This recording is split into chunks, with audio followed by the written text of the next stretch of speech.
Good morning students, welcome back to the new session of learning. We are doing chapter number 4, that is change in profit sharing ratio.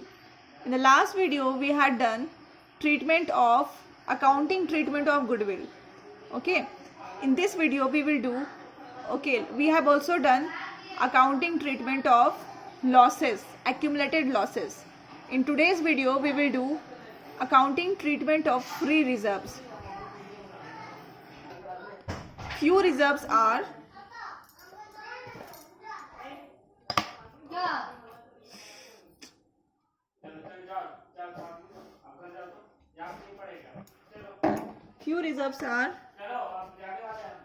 P&L account, credit side.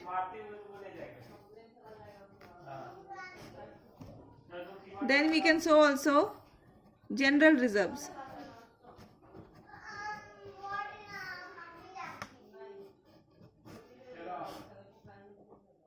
Then accumulated profit.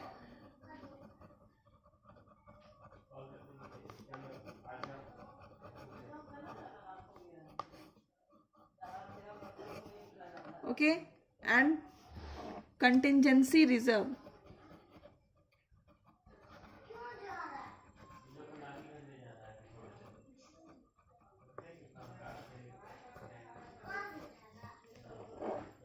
Okay, these are called mainly reserves.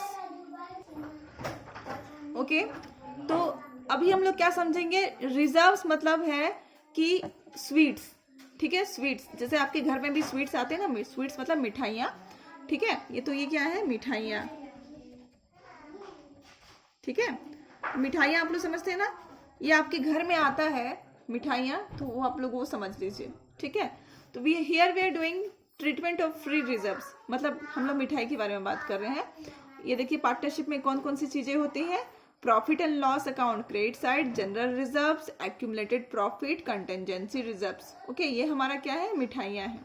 Okay, तो ये मिठाइयाँ को क्या करते हैं, अब हमारे पास हमारे जो पार्टनर्स हैं उनके पास दो चॉइस है। पहला चॉइस ये है कि ये मिठाई को खा जाते हैं, ठीक है, मिठाई को फ्रिज से निकालते हैं और खा लेते हैं, और दूसरा क्या करते हैं, इस मिठाई को फ्रिज में एज इट इज रहने देते हैं, ठीक है, ताकि बाद में कोई यूज हो सके।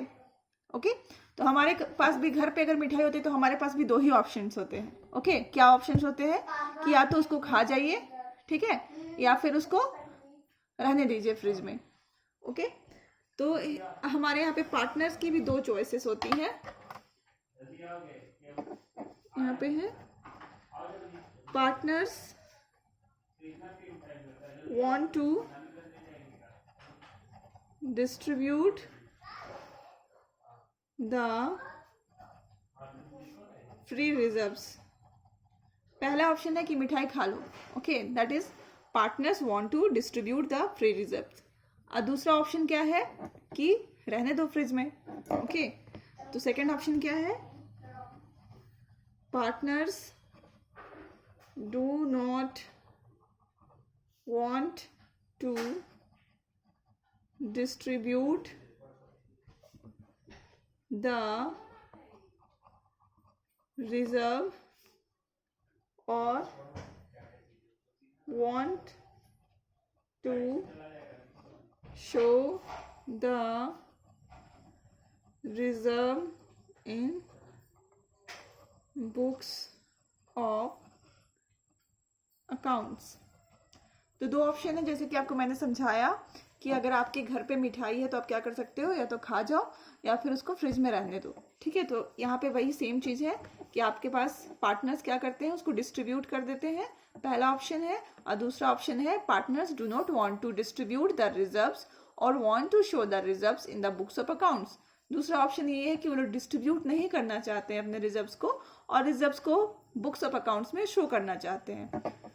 अगेन वन थिंग, अगर क्वेश्चंस कुछ नहीं कह रहा है कि आपको करना क्या है, तो कोई if question is silent, if question is silent, okay, if question is silent, ठीक है, क्वेश्चन कुछ नहीं कह रहा है, साइलेंट है, तो आप क्या मानोगे कि पार्टनर्स उसको आपस में डिस्ट्रीब्यूट कर रहे हैं। तो आप इस इफ साइलेंट, तो आपको ये ऑप्शन लेकर के चलना है कि क्या कर रहे हैं पार्टनर्स, उसको डिस्ट्रीब्यूट करना चाहते हैं। ओके, अब दोनों केस में जर्नल एंट्री क्या क्या होगी वो हम लोग देख लेते हैं। Free reserves account debit to partners capital account. Okay, क्या करना है, free reserves account debit to partners capital account. Okay, being free reserves distributed. Okay, तो सिंपल है इसकी general entry, free reserves account debit to partners capital account. ठीक है, अब इधर में क्या करना है, gaining partners capital account debit to sacrificing partners capital account. Okay, यहाँ पे सिंपल है, gaining partners capital account debit to sacrificing partners capital account. Being reserves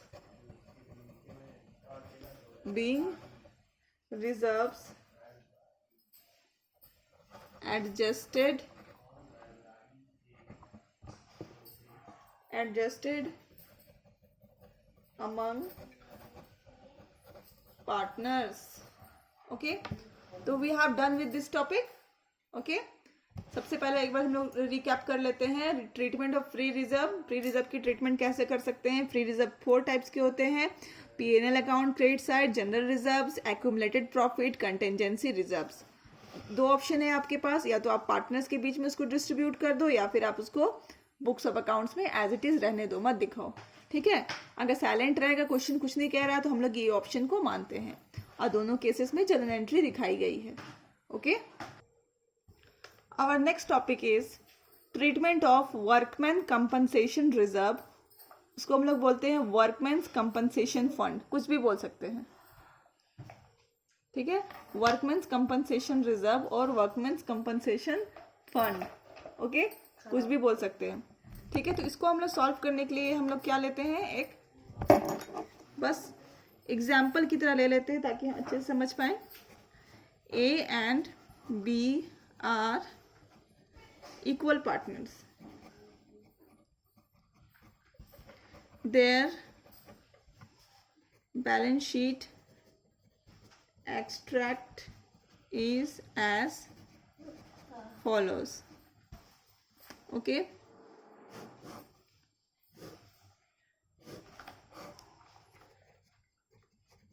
liability side, asset side,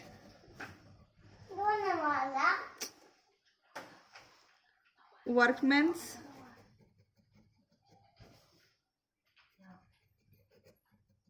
compensation reserves 40,000 हमें शो कर रहे हैं। Okay, बस ये as it is simple है। अब ये होता, अभी और एक इंफॉर्मेशन दिया हुआ है, partners changed their ratio in 5:3। Okay, तो हम लोग अभी का टॉपिक क्या है हमारा, ट्रीटमेंट ऑफ कंपनसेशन रिजर्व्स और कंपनसेशन वर्कमैन्स कंपनसेशन फंड। उसको हम लोग समझने के लिए एक जस्ट एग्जांपल की तरह ले लिए हैं ताकि हम लोग इसके कॉन्सेप्ट को समझ पाएं। ठीक है, अभी आपको समझिए कि ये 2 पार्टनर्स हैं। Okay, A and B, 2 partners हैं ए एंड बी। ये लोग एक गुल्लक, या फिर आप क्या, जो भी आप पिगी बैग बोल सकते हो, ये गुल्लक जुगाड़ कर रहे हैं। इस गुल्लक का नाम है वर्कमैन्स कंपनसेशन रिजर्व। ओके, और इसमें कितना है, 40,000 है। एक दो पार्टनर्स है ए एंड बी, ये लोग क्या कर रहे हैं, वर्कमैन कंपनसेशन रिजर्व यहाँ पे बना रहे हैं, ठीक है। अब क्यों बना रहे हैं वर्कमैन कंपनसेशन रिजर्व? होता क्या है, होता ये है कि आपके पास बहुत सारे वर्कर हैं, ओके, बहुत सारे वर्कर हैं, ओके। अब इनमें से किसी को अगर चोट लग जाती है काम करने के दौरान, ठीक है, या फिर किसी का पैर टूट जाता है, कुछ भी हो जाता है, अनहोनी हो जाती है इन सब सारे वर्कर्स की, अगर हो जाती है तो इन्हें क्या करना पड़ेगा, एक कंपनसेशन देना पड़ेगा। इस कंपनसेशन देने के लिए इन्हें क्या करना पड़ता है, एक वर्कमैन्स कंपनसेशन रिजर्व बनाना पड़ता है पार्टनर्स को, ठीक है। तो ये पार्टनर्स क्या कर रहे हैं, वर्कमैन्स कंपनसेशन रिजर्व तैयार कर रहे हैं इस तरह से, ओके। समझ में आ गया वर्कमैन्स कंपनसेशन रिजर्व क्या होता है? तो so can we go further? ठीक है, इसमें बहुत सारे केसेस होते हैं। अब हम लोग केस 1 देखेंगे। केस 1 ये है, no worker claims workman, no worker claims workman compensation claim, पूरा ही लिख देती हूँ, वर्कमैन कंपनसेशन क्लेम। अब मैं आपको बता दूं कि ये एक तरह का क्या है, लाइबिलिटी है। ये क्या है, लाइबिलिटी है, और यही चीज को हम लोग क्या करते हैं, लाइबिलिटी के तरफ इस तरह से हम लोग शो करते हैं, ठीक है। तो ये क्या है, एक तरह का लाइबिलिटी है। तो हमारा पहला केस क्या है, no worker claims workman compensation claim. मान लो किसी साल ऐसा हो गया कि कोई भी वर्कर को चोट नहीं लगी, ओके। किसी साल ऐसा हो गया कि कोई भी वर्कर को चोट नहीं लगी, ओके। तो उसको क्या हम लोग बोलेंगे कि कोई भी, अब अभी अगर चोट नहीं लगेगा तो क्या होगा, कोई वर्कमैन कंपनसेशन क्लेम नहीं करेगा, ओके। क्लेम नहीं करेगा तो उस केस में ये जो पैसा था 40,000 वो पूरा का पूरा गुल्लक में रहेगा, ओके। फिर से समझ में आ रही है बात? इस साल कोई भी वर्कर को चोट नहीं लगा है तो ये क्या करेगा, पूरा का पूरा पैसा कोई भी वर्कर क्लेम नहीं करेगा, पैसा के लिए डिमांड नहीं करेगा, क्योंकि उन्हें चोट आई ही नहीं है। तो ये पूरा का पूरा पैसा कहाँ दिखाई देगा, यहाँ पे रिजर्व्स में दिखाई देगा, गुल्लक में दिखाई देगा हमारा, ठीक है। तो इन दिस केस अगर कोई क्लेम नहीं करता है तो साल के आखिर में भी, साल के अंत में भी ये पैसा कहाँ दिखाई देगा, इसी गुल्लक के अंदर दिखाई देगा। अब साल के आखिर में क्या होगा, सिंपल सी बात है, अब इसको क्या करेंगे, पार्टनर्स आपस में ही बांट लेंगे, ओके। तो उसकी अब जनरल एंट्री हम करते हैं, workman compensation reserve account debit to X capital account to Y capital account, ठीक है। और हमेशा क्या होगा, ये ओल्ड रेशियो में ही बटेगा, ओल्ड रेशियो में ही बटेगा। जैसे यहाँ पे 40,000 था तो ये इक्वल रेशियो में बट गया, that is 20,000 and here also 20,000, alright. और नरेशंस लिख देना है आपको, जो भी being workman compensation account distributed among partners. Case 2, workmen's compensation claims ₹20,000। अब क्या है, केस 2 में हम क्या देख रहे हैं कि वर्कमैन कंपनसेशन क्लेम्स ₹20,000। 20,000 क्या किया है, वर्कमैन कंपनसेशन में क्लेम किया गया है, मतलब आउट ऑफ 40,000 20,000 डिमांड किया गया कि भैया नुकसान हो गया 20,000 का, हमें दे दीजिए, ओके। तो अब इस केस में क्या होगा, यहाँ से 40,000 में से 20,000 चला गया, तो इस केस में क्या होगा, general entry workman compensation reserve account debit to, अब इसके लिए हमें क्या करना पड़ेगा, एक लाइबिलिटी तैयार करना पड़ेगा। ये हमारे लिए हेडेक हो गया कि हमें इसको 20,000 वापस करना है, देना है, डिस्ट्रीब्यूट करना है। तो इसके लिए हम एक लाइबिलिटी तैयार करेंगे, workmen's compensation liability, workmen's compensation liability, okay, account, ठीक है। तो हमारा कितना था इसमें, 40,000 था। इसमें से हम क्या कर रहे हैं, 20,000 तो हम इसमें डाल दिए क्योंकि 20,000 का क्लेम आया था हमारा। अब बाकी जो बचे, कितने बचे, सॉरी यहाँ पे हम ए एंड बी करने वाले थे, एंड बाकी हमारा कितना बचा, दैट इज 20,000 बचा, ओके। उसको हम लोग वापस में क्या करेंगे, बांट देंगे। A's capital account to B's capital account, 10,000, 10,000, okay. So we have done with the second case. Now we will see the third case. तो our third case is workman's compensation claim 45,000.